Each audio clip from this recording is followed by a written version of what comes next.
আসামি হইতেছে লোক। 24 জুলাই ওটিটি প্ল্যাটফর্মে মুক্তি পাওয়ার কথা ছিল সত্য ঘটনা অবলম্বনে নির্মিত মার্ডার মিস্ট্রি সিনেমা এশা মার্ডার কর্মফল।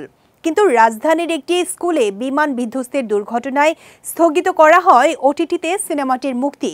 অবশেষে নতুন তারিখ ঘোষণা করেছে ওটিটি প্ল্যাটফর্ম বিঞ্জ।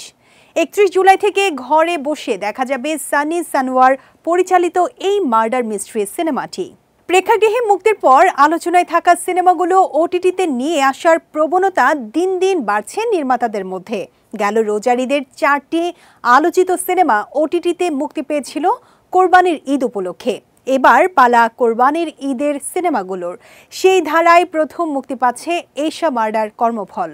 সিনেমার গল্পে দেখা যায় এক জেলার 3 তরুণী খুন ও ধর্ষণের শিকার হয়।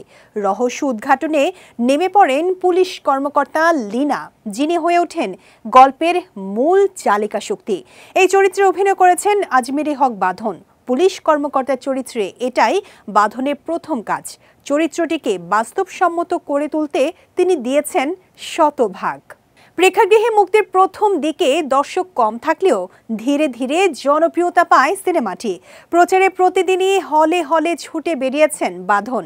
এশা মার্ডার কর্মফল সিনেমায় বাঁধন ছাড়াও গুরুত্বপূর্ণ চরিত্রে আরও আছেন ফারুক আহমেদ, মিশা সওদাগর, শরীফ সিরাজ, পূজা ক্রুজ সহ অনেকেই।